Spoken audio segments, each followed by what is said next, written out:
행복 클리닉 마음이 웃는다. 하나님을 믿고 복음을 알고 있지만 기쁨이 없고 어두운 밤을 보내는 사람들이 많습니다.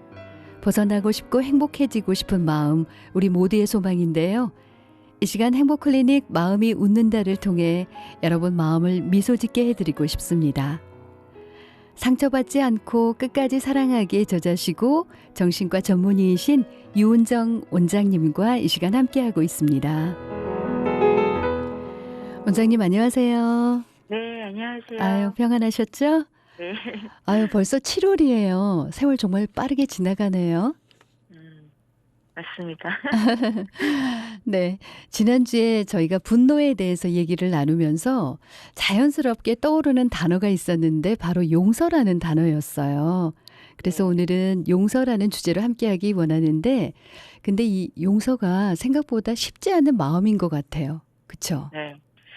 참 교회에서 흔히 우리가 보는 실수가 용서해라. 음. 무조건 용서하라는 말이에요. 네. 물론 이것이 정답이기는 하지만 나도 알고 있거든요. 음. 그런데도 용서가 안 되는 이유는 지금 상처를 받아서 그냥 아 따가, 아 뜨거, 아 뜨거 음. 막 이렇게 아파하고 있는데 용서를 재촉하거나 용서하지 못하는 나를 정죄하면 상처에 그냥 뜨거운 물을 붓는 음. 고춧가루를 뿌리는 격이 될 수 있죠. 맞아요. 네. 그래서 이 용서라는 것이 상대방을 떠나서 용서하지 않으면 내가 더 많이 괴롭잖아요. 그럼요. 가슴을 치고 새벽 기도를 다니고 정말 울부짖어도 용서가 안 되는 것이 어찌 보면 당연한 거일 수도 있습니다. 왜냐하면 용서라는 것이 그렇게 쉽게 단 한 번에 되는 것이 아닐 수 있기 때문이죠. 왜? 음. 용서라고 하면 우리가 어떻게 생각하냐면요. 과거의 상처를 다 없애라는 소리예요. 그렇게 들리지만 사실 과거의 상처라는 게 그냥 언제 있었냐는 듯이 눈 녹듯이 다 사라질 수는 없는 거거든요. 그쵸. 네. 저는 그런 분들에게 이렇게 말씀드려요. 흉터를 계속 가지고 가도 괜찮다. 어. 음. 상처를 다 없애는 게 중요한 게 아니라 네. 가지고 가면서 희미해지는 거예요, 어느 순간에. 음. 예. 세월이 약이다. 네. 필요한 거죠. 음. 그러니까 우리가 모두를 깨끗하게 없애려고 하니까 이게 어려운 거고 원장님 말씀처럼 세월이 가면서 희미해져 가는 것. 그러면 왜 용서하고 싶어요. 용서하지 못해서 괴로움에 잠설치는 분들에게 오늘 도움의 말씀을 주시면 감사하겠습니다. 네. 제가 용서하지 말라는 이야기는 아니었어요. 음. 용서를 하는 것이 우리의 최종 마라톤의 어떤 완주처럼 어떤 목표 지점인 거죠. 네. 그렇지만 그 과정 가운데 있는 분들은 굉장히 자책을 하기 쉽죠. '아 난 이런 것도 용서 못하고 있구나. 크리스찬이 내가 이게 믿음이 부족하다. 신앙이 부족하다. 하나님은 어디 계시냐.' 이런 괴로움이 많으신데요. 네. 저는 상처를 없애는 것이 꼭 '과거의 것을 취소해라. 과거가 없는 거다.'라는 말이 아니라 과거는 과거대로 그대로 있어요. 음. 그렇지만 우리가 그걸 없애는 것이 아니라 일단 지나치자. 어 담대한 척, 되지 않더라도 그냥 괜찮은 척 객관적으로 지나치는 것도 참 슬기로운 방법이다라는 네. 말씀 드리고 싶어요. 예.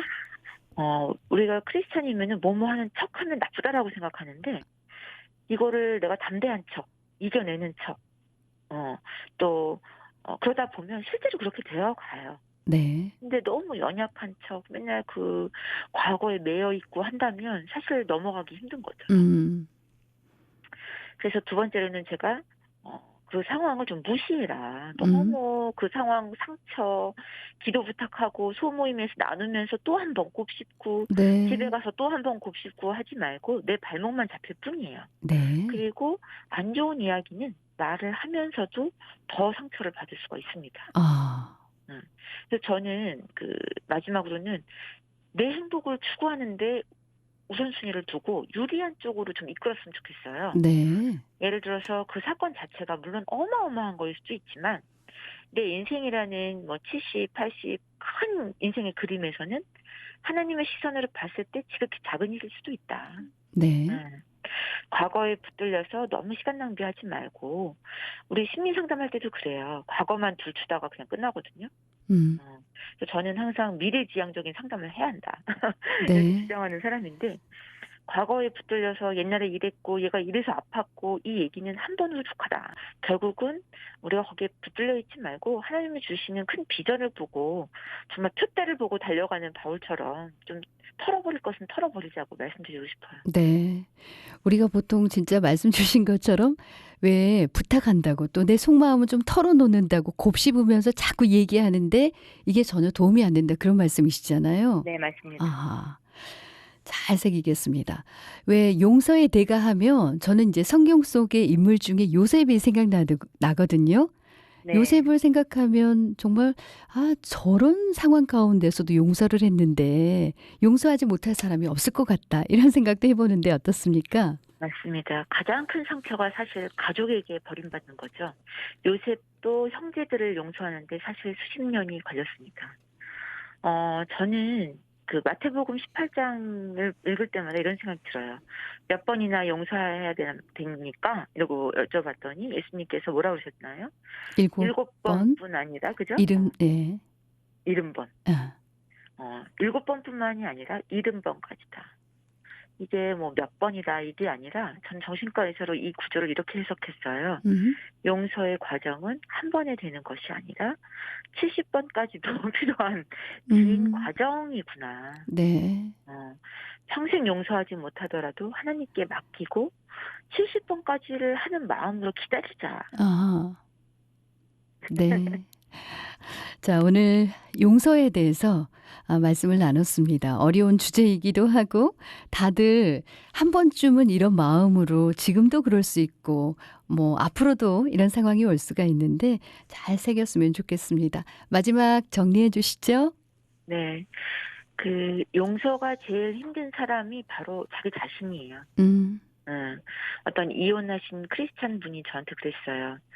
남편도 안 믿고 시댁도 안 미운데 내 결혼 생활이 크리스찬인데 이렇게 산산조각 났다는 그 사실 그 자체가 화난다. 네.